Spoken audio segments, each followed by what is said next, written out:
peserta didik dapat menunjukkan sikap kerjasama melalui kegiatan diskusi kelompok dengan baik. Yang ketiga, peserta didik dapat menyusun rantai makanan secara runtut menggunakan potongan gambar makhluk hidup melalui diskusi kelompok dengan baik.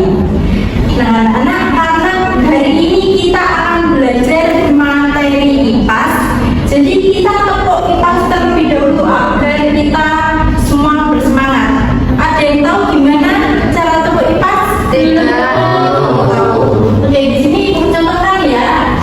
Tepuk IPAS ini tahu, pasti coba, aku bisa, semangat, semangat, hore. Sudah paham?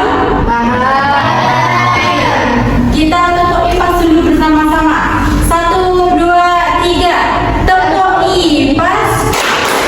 Ini tahu, pasti coba, aku bisa, semangat, semangat, boleh. Oke, semuanya sudah semangat ya untuk pembelajaran kita pada siang hari ini.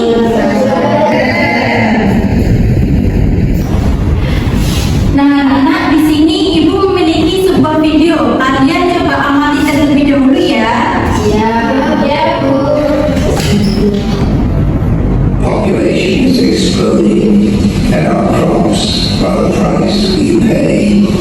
How do we protect our harvest? Nah, apa yang terjadi pada video tersebut? Baiknya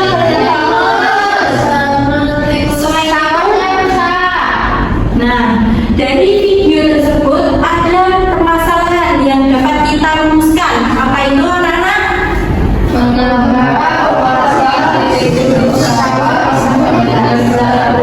Betul sekali. Mengapa populasi tikus di sawah bisa meningkat seperti itu?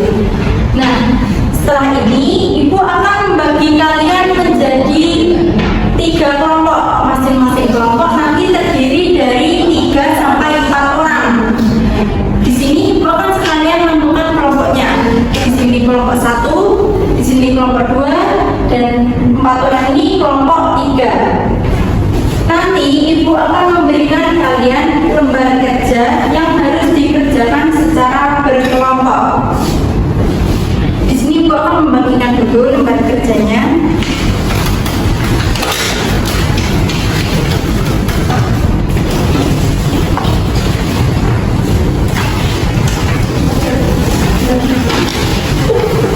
Sudah menerima semuanya? Sudah. Dilihat dulu pada halaman pertama. Nanti kalian bisa tuliskan kelompok berapa dan kelas berapa. Selanjutnya silakan dibaca petunjuk pengerjaannya terlebih dahulu sebelum mengerjakan mati. Pada halaman selanjutnya, di sini ada rantai makanan ekosistem sawah yang harus kalian lengkapi dengan menggunting makhluk hidup yang ada di lingkaran-lingkaran kecil ini. Silakan ditempelkan pada kolom-kolom yang tersedia. Nah, di sini ada kotak kecil yang fungsinya untuk kalian tuliskan peran apa setiap makhluk hidup yang ada pada rantai makanan tersebut.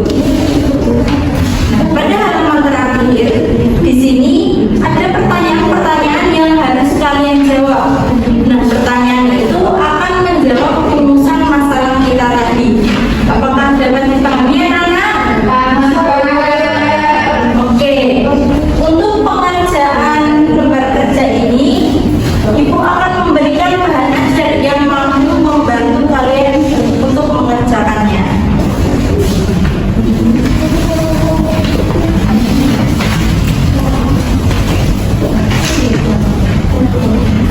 Bisa dikerjakan mulai sekarang ya.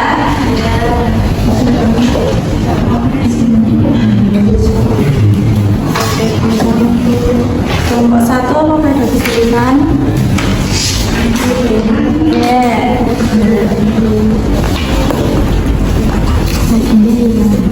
Kelompok 2.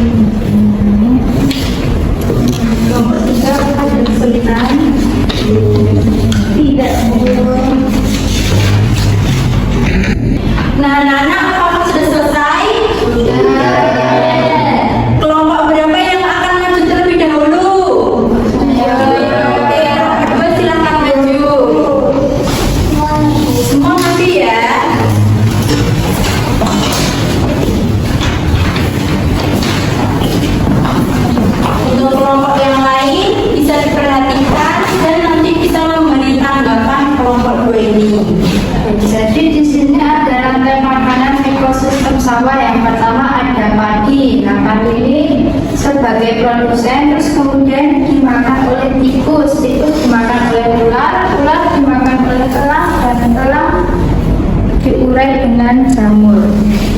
Apakah ada kesalahan dari susunan rantai makanan kelompok 2? Tidak. Oke, lanjut untuk halaman terakhir. Yang pertama, Bapak saja yang terlibat dalam peristiwa populasi tikus itu ada ular, kemudian burung elang dan padi. Kemudian yang nomor 2, menurut pendapat mengapa populasi tikus dapat meningkat sangat berlebihan, karena ular hilang atau punah. Yang ketiga, apa dampak yang terjadi pada tanaman padi dan keseimbangan pada peristiwa tersebut? Jawabannya, padi rusak dan keseimbangan yang terganggu. Lingkungan yang terganggu. Apakah ada jawaban lain dari kelompok 1 dan 3? Tidak. Sama atau berbeda? Oke, kita beri tepuk tangan dulu untuk kelompok 2. Silakan duduk kembali.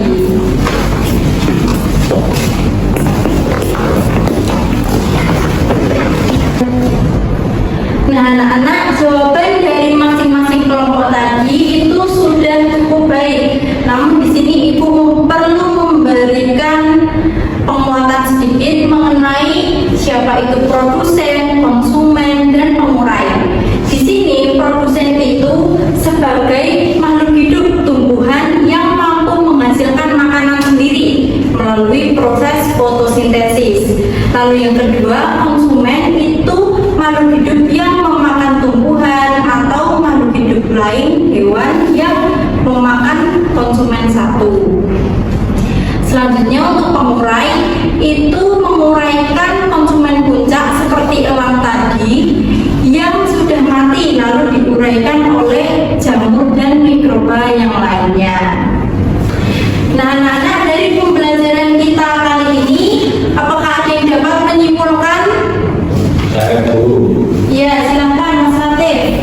Kesimpulan yang dapat diambil pada pembelajaran hari ini yaitu rantai makanan itu berperan penting dalam menjaga keseimbangan ekosistem seperti itu. Ya, betul sekali.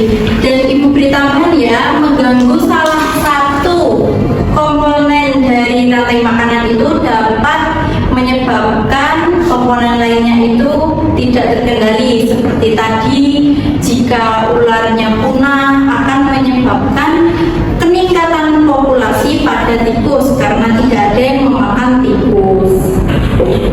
Nah, selanjutnya Ibu akan memberikan kalian soal evaluasi untuk menguji pemahaman anak-anak pada hari ini.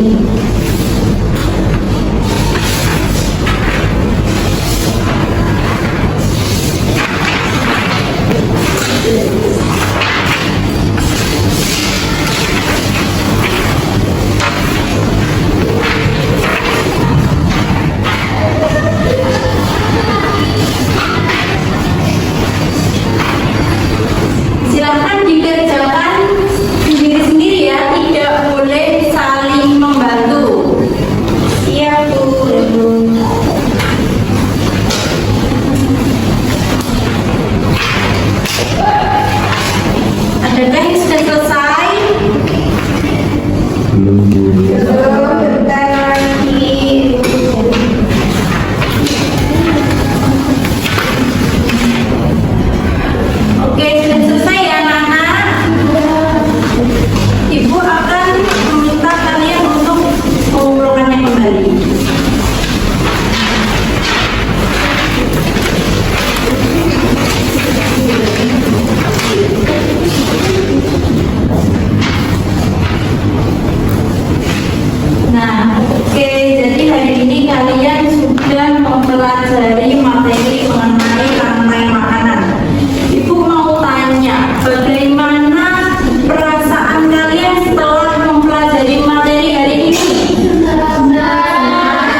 untuk pembelajaran hari ini